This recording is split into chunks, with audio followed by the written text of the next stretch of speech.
Hi everyone, thank you for coming. I'm John, one of the owners of the gallery, and I'm here to introduce Tom Paiement and for his artist talk about this very exciting show.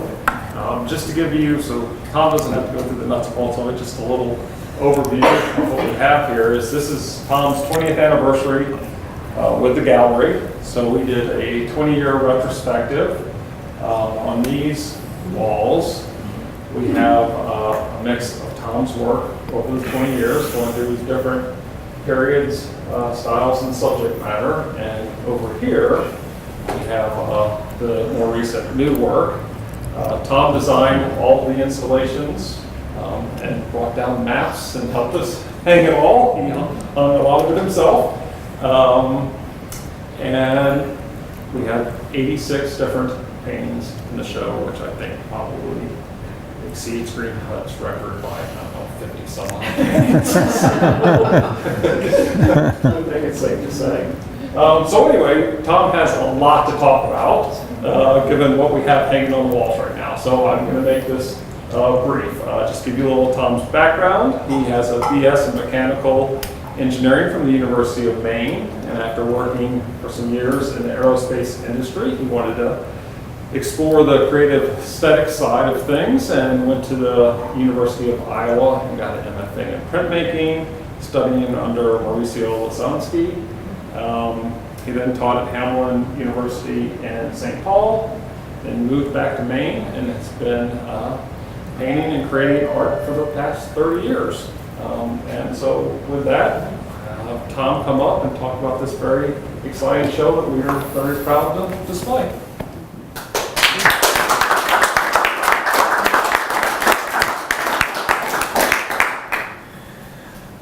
Well, John's first mistake was that I have a lot to say about my work. Actions, in my mind, speak louder than words. Nevertheless, here we be.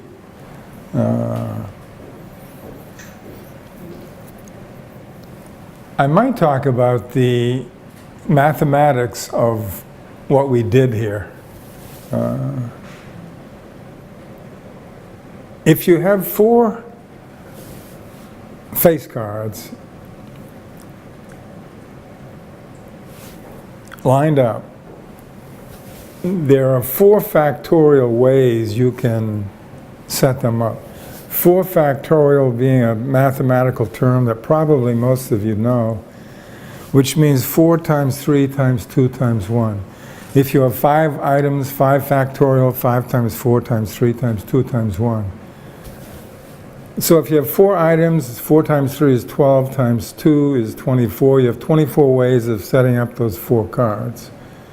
That grouping of 9 drawings up on that wall has 9 factorial ways of putting them together.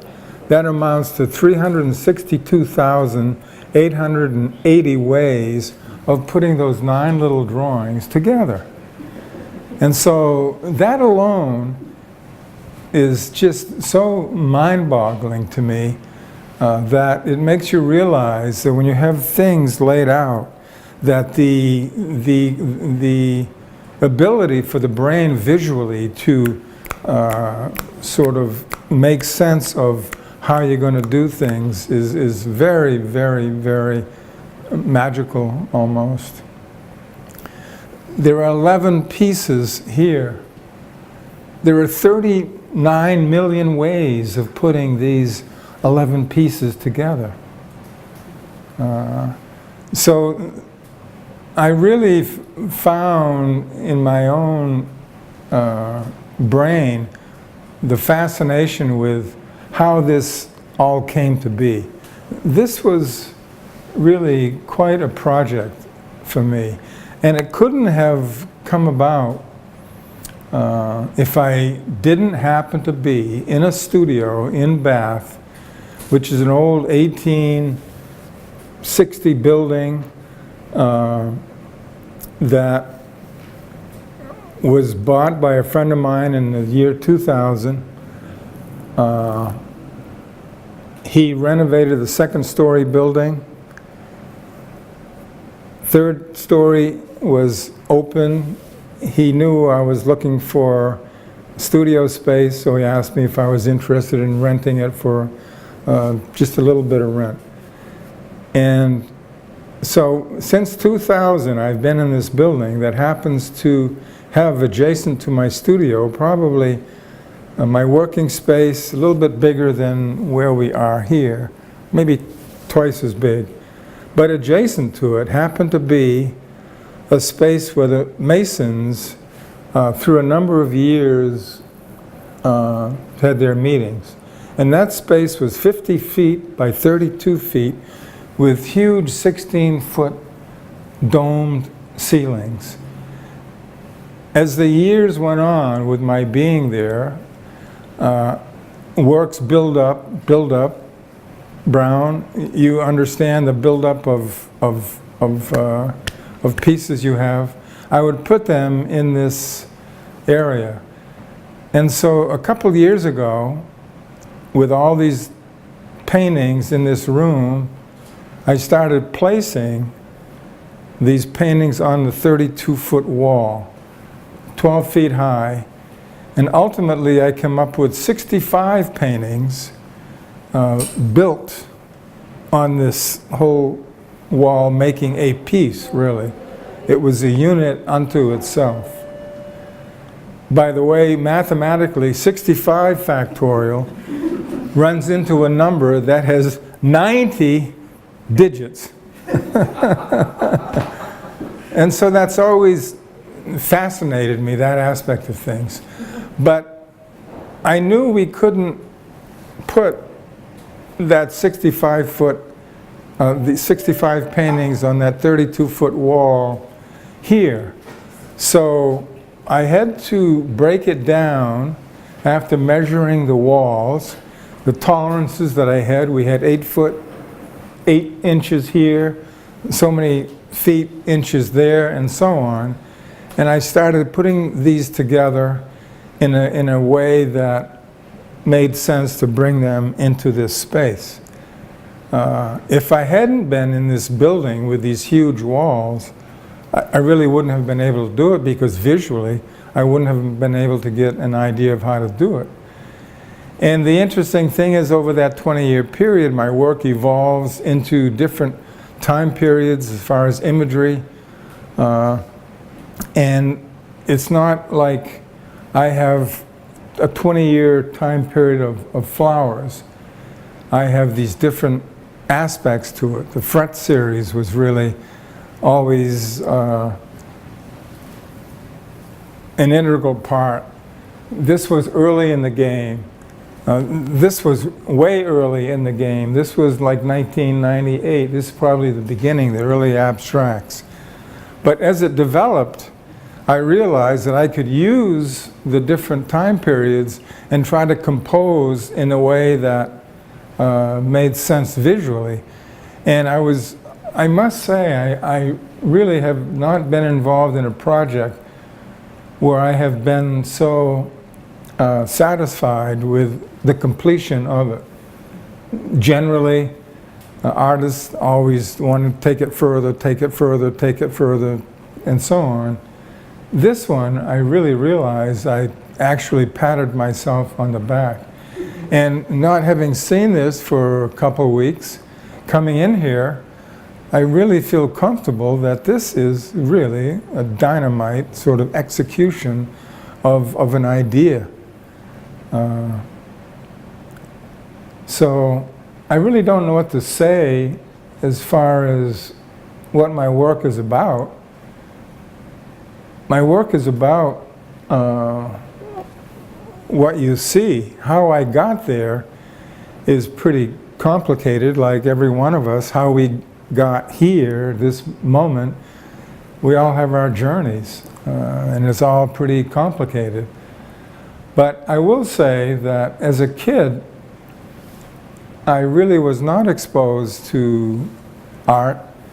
My family were blue-collar workers. My mother and father both worked in the mill in Brunswick. Then later my dad became a clerk in a liquor store. My mother worked as a waitress. But you will enjoy the story of when I was 10 years old, I happened to have a friend whose family was my introduction to candlelit dinners and art on the walls.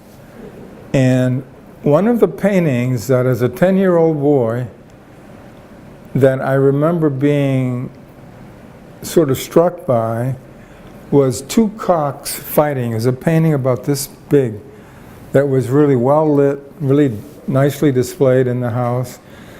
And that painting was done by Dalov Ipkar. And this is 1952, so Dalov must have been in her late to mid-30s at the time. So if Dalov was alive today, it would be nice to acknowledge her for maybe setting a seed for me as a 10-year-old boy that, wow, what she did, I remember. But that's the only thing I remember. I mean, as a kid, I was using Bowdoin College as my playground, always in the Museum of Art at Bowdoin, but never responding to the art, just raising Dickens to the point where we get kicked out type thing. So from Brunswick, I go to Orono to study engineering. When you're in an engineering curriculum, you have very little electives. The time frame and the program is such that you're pretty much connected to everything related to what you are required to complete to get your engineering degree. So I never took art, never was exposed to anything like that. So after college, I went out to California with 3 friends, worked for Northrop Aircraft as a flight test engineer, got involved with data processing, did early computer work, doing programs in Fortran, COBOL. Really liked the work, but in 1967, I had a friend whose brother was an artist. And when I walked into his studio and saw what he was doing, it just really, well, changed my life to the point that I'm still doing it. And what he was doing, he was living in Hermosa Beach. He had a studio at a commercial space where you walk into it. It's very narrow but very deep. He was at the end of the space, up on a small staging, maybe 3 feet high, working on really large pieces of plywood that he would take pieces of tissue paper with a big brush with Elmer's glue mixed with water that he was pasting on. And they were just absolutely knockouts. And so immediately I knew that I wanted to try what he was doing. So I involved myself in figuring out how I could do that. So naturally, I had to, I thought I could involve myself with taking classes. Local junior high, not junior high, junior college, El Camino College in Torrance, California. So I take a drawing class. The first drawing class I ever have is run by an old German guy who sets up a still life on a table with all of us around it, with lighting, you know, setups, maybe 3 lights, light sources. We all had to get pencils from 8H, which is a real hard pencil, 6H, 4H, 2H, B pencils, 2B, a whole range of pencils. And for the semester, we worked on this drawing. And what that did, obviously, is it allowed you, or forced you, to see the subtleties of the gradation of the shades of gray.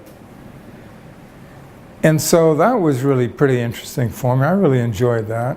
My second class, Drawing 2, was run by a Japanese guy who the first class, he gives you a big sheet of paper about this big,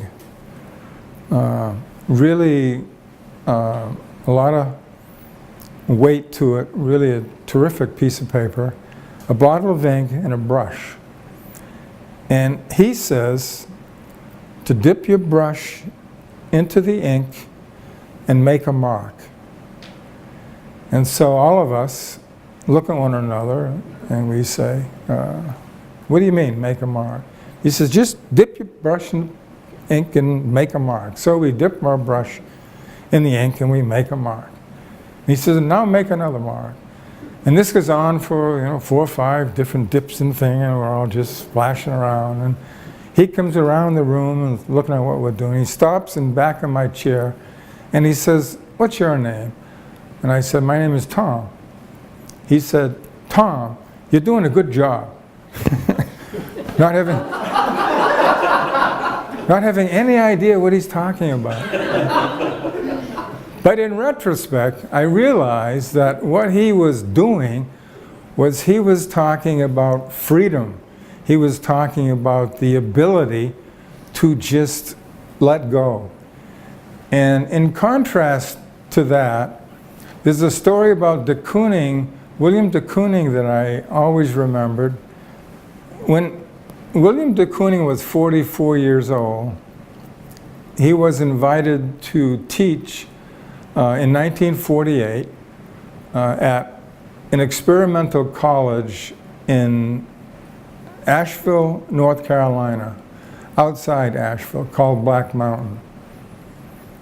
When he was there, he had never been, involved in anything like this. Joseph Albers, who was a modern painter, well known at the time, ran the school. A guy named Peter Grip, who ran Atelier 17 in New York City, which was a print shop that Mauricio Lazansky, my mentor at the University of Iowa, attended in 1945. Peter Grip told Albers that he should get William de Kooning down into North Carolina to teach. So apparently de Kooning goes down with his wife and they spend the summer. But the first class, de Kooning goes in, according to one of the students describing this, and he says, here's this small Dutchman, comes into the classroom, spends 40 minutes setting up this still life, doing this to the still life, and not saying much, says, how do you do to the students. But once he gets it set up, he says, this is what we are going to do. He says, on a single piece of paper or a canvas, he says, I want you to do what is here exactly as you see it.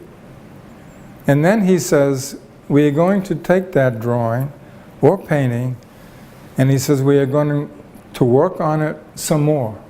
And he says, we are going to work on it until we kill it. And he says, then we are going to work on it some more until we bring it back to life.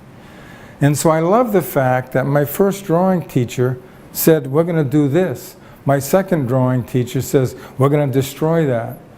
And so the whole business of what we are doing here ultimately is trying to find that aspect of art that brings it back to life. And that's the trick. And that's the power. That's where the nitty-gritty is actually is. And that's the magic of it in my own estimation. But after I do those courses, I really delve into it full bore, become interested in it, find that the idea of drawing is very difficult. To draw the figure, I found, is extremely difficult. So I really study that extensively because I've always loved the aspect of line. Line has always intrigued me. To take a blank piece of paper to make a mark, then make another mark, then make another mark. It's pretty interesting what can come about when you do that. So from there, I'm continuing seriously into my work. At some point, I realized that I want to come back to Maine. I come back to Maine. I get a job teaching at a local high school. I realize this is 1970, 71. Everybody is into the back to the land movement. I realize I need a place to live, so I work, save money, buy a piece of land, and build a house. With the idea that I'm building shelter to involve myself with my art.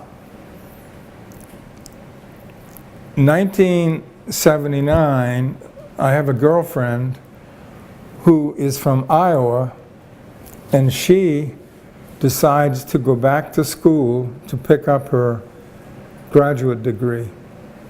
Come that Thanksgiving of 1979, she calls me up and she says, "Tom, I miss you. Why don't you come out and visit me, stay for Thanksgiving?" So I say, okay, that sounds pretty neat. So I go out and she says, "I want you to see this guy's work. It reminds me of how you draw."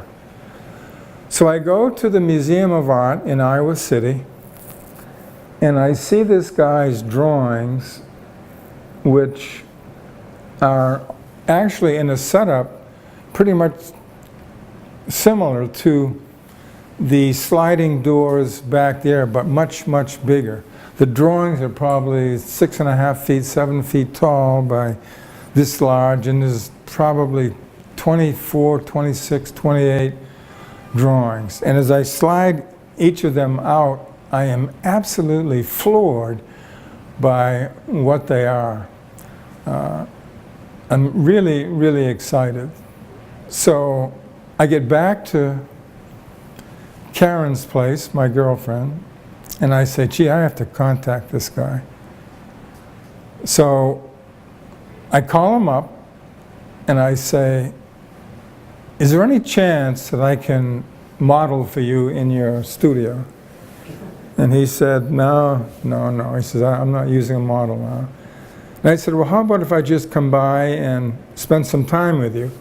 He says, "No," he says, "I don't want anybody in my studio." And then he says to me, he says, "Who are you?" And I realized that I've sort of stepped over the boundaries of just, being a nuisance. And I said, "Oh, sorry to bother you. I'm just here for a few days. Really loved your work.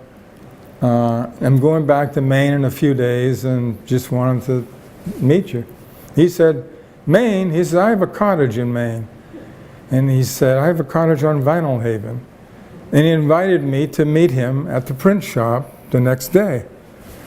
So I go the next day to meet him. And by this time, Lazansky is 66 years old. He's a little short guy. Funny as can be. I mean, I really hit it off with him. I thought he was just the coolest guy. He said, "Let me see what you do." And I happened to have a portfolio, so I laid out a bunch of drawings on the floor, and he goes up and down. He looks at them, and he says, "I'll tell you what." He says, "Why don't you go back to Maine?" This is November, Thanksgiving. He says, "Get your things in order, come out here in January, and join me in my MFA program." And I said, "Gee, that sounds great." I said, "But I don't have too many art credits." I had probably 12 to 15 with the junior college credits, drawing, painting. He says, "What is your background?" And I said, "My background is in mechanical engineering." He said, "That's perfect." And so he invited me to join his program. So I went back out, not knowing who Lazansky was. Come to find out, Lazansky is as big a guy in printmaking as there is in the country. His workshop, Lazansky had been in the University of Iowa since 1945. And he really, in the 5 years that I was with Lazansky, really brought me up into another level. The other interesting thing about the 5 years I spent in that workshop was that you're around students all the time who are serious about what they do. And most people have a way of working. They have a style, so to speak. From the beginning, I always seemed to be always experimenting with different visions of how I could do this or how I could do that, especially on a copper plate. When you put acid on a copper plate, what the acid does is really very interesting, and it is just endless possibilities. And so I started just playing around with all the possibilities within a certain image. But the interesting thing about printmaking is you have a history. You start off a plate, you pull a proof, then you work on the plate, you pull another proof, and so on. So as the time goes, you have a history of what's happened. The interesting thing about Lazansky could look at the history of what you've done, and we talk about, well, maybe you might have stopped here. You know, look what happened from here to here, and you know, it probably went too far. You probably blew it at this point. You know, and so working with him was just, I can't impress upon you how helpful he was to me. When you left a critique with Lazansky, you were really walking on air. He had a way of encouraging you to the point where you really felt, damn, man, I'm gonna do this. And so from there, it just developed into not being afraid of exploring all the possibilities of how an image could go. And so the last 20 years, I've taken that aspect of playing around and just took it to whatever you see here. An example of that would be, I was doing a series of abstract paintings in the maybe early 2000s. Went to California to visit my wife's sister in Venice Beach. Saw a guy play a guitar at a place called McCabe's Guitar Shop. When I was living in LA, I used to frequent this place, take lessons, and I really enjoyed what it was. They have a back room as big as this, probably bigger than this, with guitars all along the wall. There was a guy in the back room playing a guitar, but he was playing on a very small portion of the fret, maybe 4 or 5 of the frets, just up and down, playing around, but never duplicating what he was doing. And he played for, I don't know, 20, 30 minutes. I was just mesmerized by his ability. So when he stopped, I said to him, I said, "What are you doing?" And he said, "I'm just playing scales." So I realized that I thought I wanted to learn scales. I came back to Maine, did a big drawing about this big of the pentatonic scale, the key of A, that I thought I would hang on the studio wall to, in between, you know, taking a break from painting, that I would practice the scale. I had a friend come in, look at the drawing, and said, "Geez, I really like that, Tom." He said, "What do you want for that?" So we worked out a price, and I sold it to him. And that kicked off my doing a series of what I call now the Fret series of 60 some odd paintings. And so that evolved from the influence and exposure to this guy playing a guitar. that's pretty much how this work has all evolved. It's evolved from events in my life that took me from this to that, not consciously, but unconsciously, but still relating to the visual imagery of where I wanted to go. From there, this is in 2006, in the building that I was working in, a guy renovated a building, a space, to do a pub. It's called Burns Pub. And in the process, he tore down a tin ceiling that was probably there for 100 years, and he stacked it outside by the dumpsters, big pieces of metal, all patinaed up. And coming from my experience with Iowa as a printmaker, printmakers all love texture. They're seduced by what that is about. So all this material had real possibilities for use in my work. So from there, I took these big pieces of metal and started bolting them on these big door panels. And for 2 years, I worked on a series called the Entropy series, related to war, the haves and the have-nots, and the mystery of the universe. And from there, I went into other aspects of what that could give me. The Soldier series. From the Soldier series led into the Flower series. The Flower series led into Venice Beach series. My wife and I went back to California in 2013. I did a series of drawings on the beach.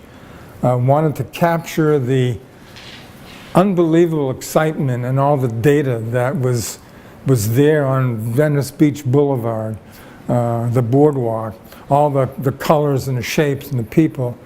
And so for 3 years running, for a month, we would go out there and I would draw, and that produced a series of drawings, paintings that went to some sort of completion until 2016, when the political stuff started happening. Friends of mine are arguing to the point of disruption of friendships, a type deal, and just people, doing this, which persists to this day, led into a series of individual paintings that I had no idea of putting them together. But at one point, I started placing them as a unit and realized that the power of the unit was better or stronger than the pieces individually put side by side. And so this whole business of the compilation of what you're seeing resulted from basically, this one was the first one, and then the paintings I had on the big wall, the 65 paintings, we had to stretch down into the area we had here, and that's pretty much how it all came about.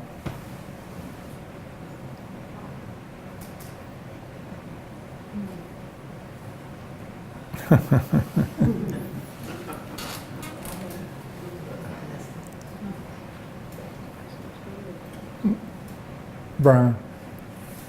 I remember I was asked these work very vividly, very humanistic and essentially black and white etching that I recall. I never saw him use color. But when you came out of that experience with him and made obviously the transition to out of printmaking, but still working with very graphic elements. All of your stuff has that. When was the decision made to go from printmaking to assemblage and essentially painting color? Well, it's interesting. From the University of Iowa, I taught Hamline University in St. Paul. That's where I met my wife, Mart. And Mart and I together came back to Maine with the intention of setting up a print shop in Woolwich. And we have a press in Woolwich, but we just never completed that idea. We started doing our own painting instead, but the jump from etching to the use of materials, I'm not sure exactly the moment where that happened, but I do know at some point I started collecting debris, pieces of wood, pieces of metal that I would start building onto pieces. But the intent still is to get back to setting up a print shop with acids and the whole business, because there's nothing like the mark that you get from an etching. When you have a plate with an engraved or etched line that you put ink into, put a piece of soft, wet paper, run it through a press, and you pull it off, the way that that ink sets on the paper is really unique to the medium. The quality of the line is very, very rich.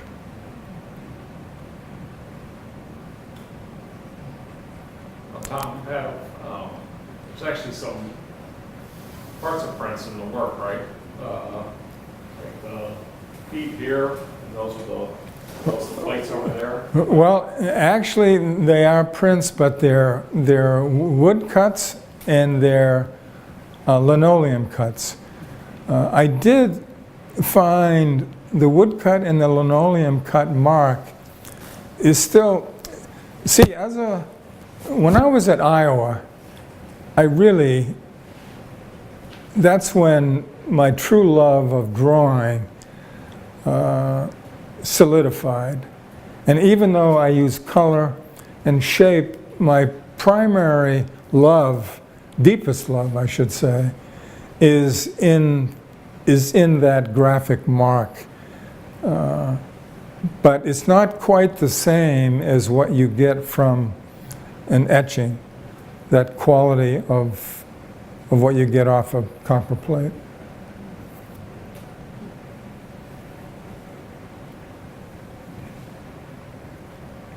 One thing you kind of went quickly over was how did you exactly get from sort of the entropy with the ideas of war and the mysteries of the universe to then coming to the flowers? And when you were just talking about it, you sort of like, and then there was entropy, war, and now flowers. Well, and then I guess sort of having entropy, flowers, and then you touched on ending up here, but sort of how that so in between point. well, it might seem unrelated, but it all flows. The jump from the brutality of war to the flower series, the second big piece I did involved the recognition of the haves and the have-nots. And when I jumped into this came after that grouping.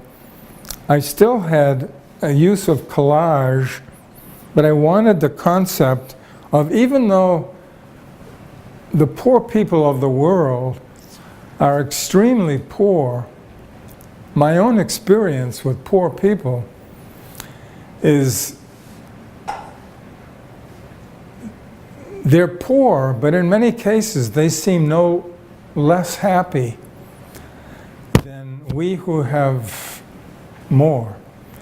And I wanted to convey the idea of, even though there are slums in the background, they still have their sense of beauty. They still have their appreciation of flowers, beautiful things. So that was the idea of how I jumped from there to there. And then the other flower series I had, in Venice Beach, there was a flower on a shelf that I saw one day that the background to it was the beach, the sea, and the sky. And that made an impression where I did a series of flowers with pretty much simple backgrounds relating to the background was very simple. As I say, the end of the series to me seems to conclude itself naturally. It's always been the case, and that seems to be the case now. I've been wondering since the show has been here, this is the latest grouping, those three there, and I love the idea of what the scribble is about. The scribble is, again, it relates back to my printmaking background, loving line. I don't quite know what I'm going to do with that idea, but I want to pursue it more fully. So that's where mentally I'm at the moment. Could I ask you a really different question? Say again? A different kind of question. Sure. I'm always really interested in how artists work. Yeah? That is, you've described your space, and I love hearing about artist space. Yours Yeah. sounds fabulous. But how is your day? I mean, how do you work? Do you have to drink a couple of cups of coffee? You're a printmaker, so you're interested. Shot of tequila is better. Yeah, or at nighttime that need that shot. No, I'm just but kidding. also printmakers are very much into process, so I wonder if in your other work you have to go through a process to kind of get going, or what is your day like in the Well, studio? Are you obsessive, like you go every single day, or you spurts? yeah. But the idea of the process, I do miss that about the etching situation.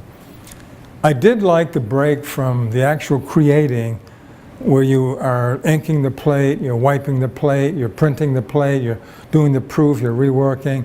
It was a nice balance. I like that. I do miss that when I'm just Do you find painting. some other way to get that? No.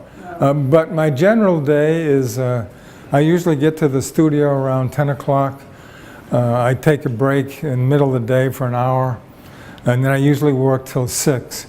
But even though I'm there, it's not that I'm consciously, actually producing or creating something. Sometimes I'm reading a little bit, or it's. But I'm there, and I'm seeing what's happening. And I'm a type of worker where when I'm working, I have stuff all around.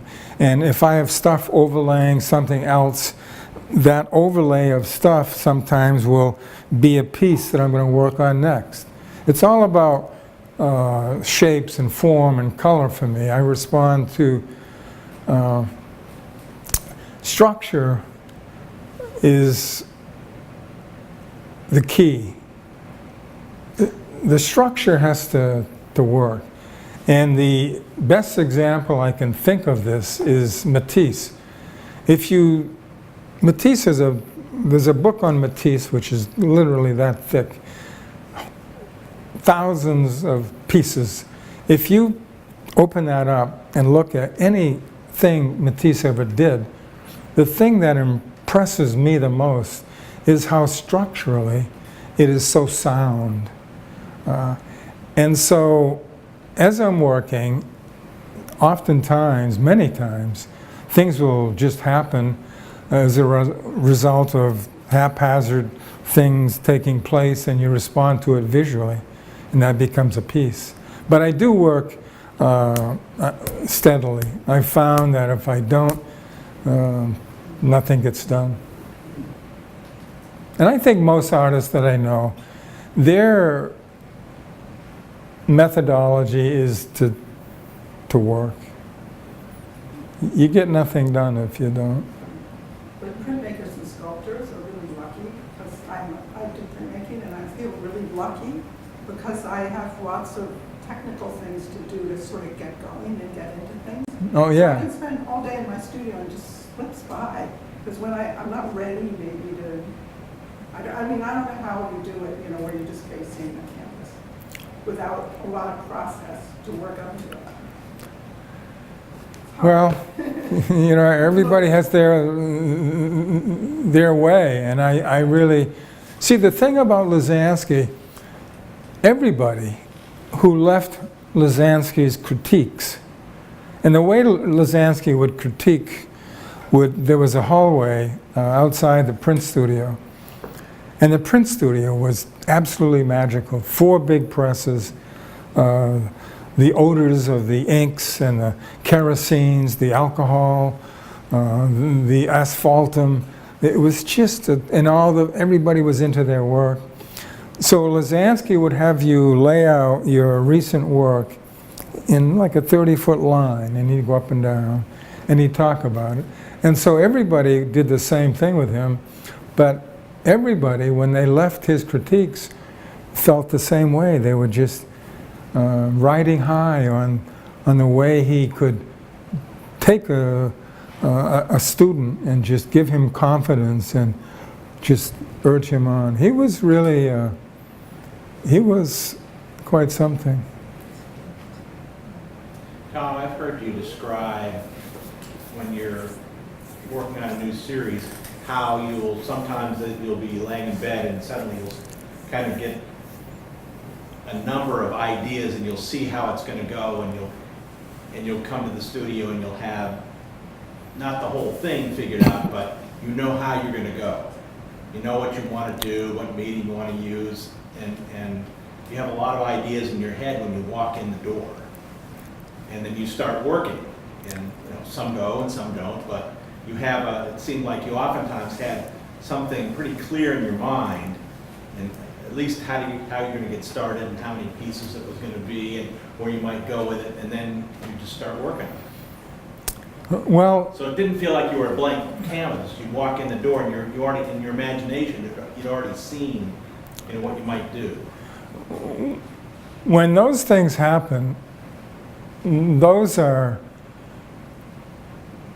very, I won't say joyful. Joyful is too upbeat a word, but it really does allow you to hit the ground running, because you have an idea that you want to explore. Half the time it just fails, but nevertheless the idea of either dreaming about an idea or having an idea in the middle of the night and wanting to, like, it clicks on and how I'm going to solve that and going in. Yeah, those are terrific moments. And that happens with a lot of creators. They solve problems in their dream state.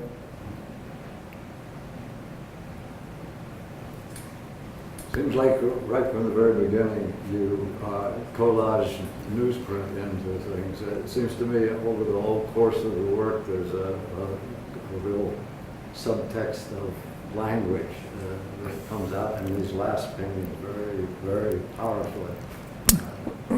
It's interesting you say that, because the subtext of language wasn't consciously done.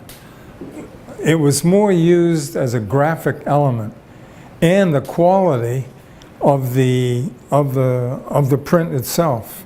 I had a friend from from Florida, who had seen my work, knew that I liked old pieces of text, sent me these 2 big books from like 1920 that I used throughout this whole series, that I love the color of and I love the text of. So even though it's not conscious, it's still some sort of a response to what the verbal aspect of things are. Including use that as a starting point often too, like in the early days, it was use a letter form. Yeah. Build a painting out of the letter form. Yeah, right. I was intrigued by your setup, and I know you said 65 times 64 times 63, but was this created to fit, or was there kind of thought about what went next to something? As I say, this all was, once I had in this large space a 32-foot wall, 12 feet high, with 65 paintings on it, I really loved the way that looked.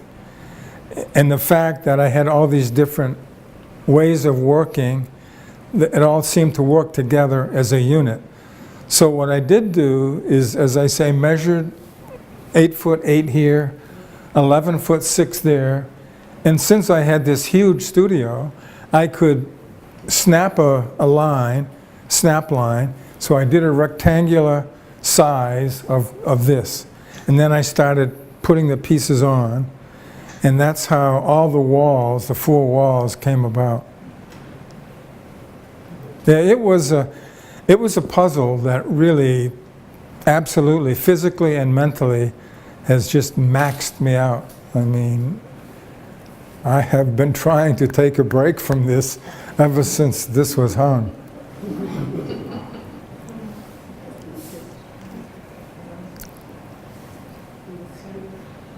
I had a question just about your sense of color and how that's changed, and how I hadn't seen that aqua color in your work.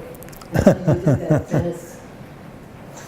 Venice series, and I love the way it's sort of come back in to Maine, but Maine has such different landscape and such different sense of light, and I just was curious. Well, it's interesting that when John and Kelly bought the gallery in 2016, I had a show of the Venice Beach series using a lot of that aqua color.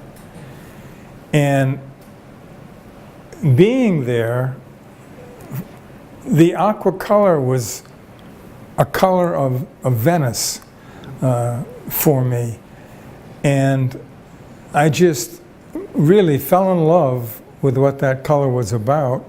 And even in this political piece, have managed to use it to some degree still. But you know the interesting thing about that color? What that color is, it's a marking green that you buy in a hardware store that construction people use to mark roads and whatnot. And I can't find it anymore. It's been, it's not there. And the substitute is not even close to what this green is. So that's gone. So that's a completion to some degree of what that's about. maybe fortunately so.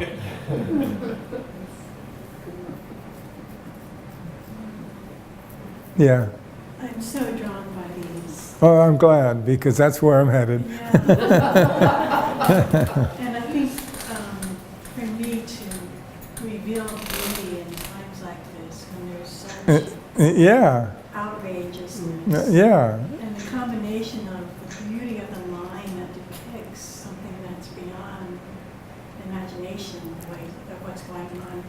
But then also, to me, there's like a spirit or a mystery Oh, good. that's in these too. Yeah, great. Not only the monks and the slaves, but there's another dimension, and I think when you talked about unconscious and dreams, I'm wondering if you're informed also not only by your practice and your mastery, but by some other wisdom that's greater than your own.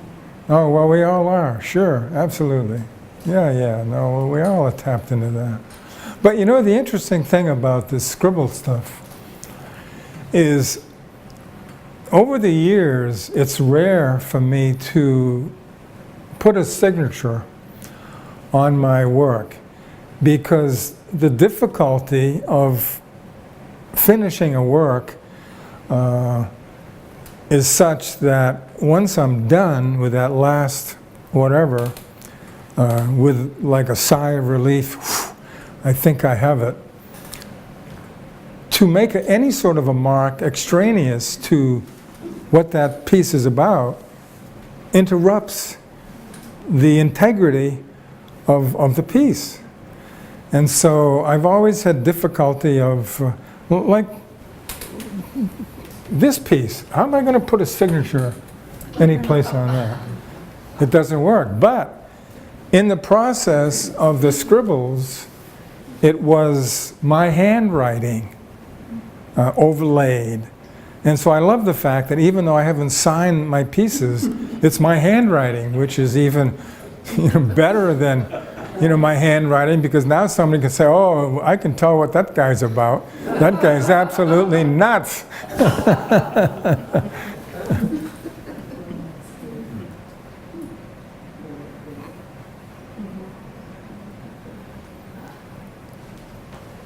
Well, Thanks. I'm glad you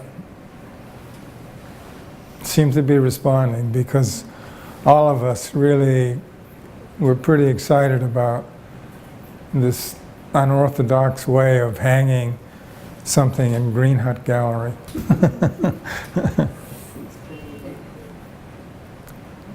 Excellent. Thank you, Tom. Yes. Yeah.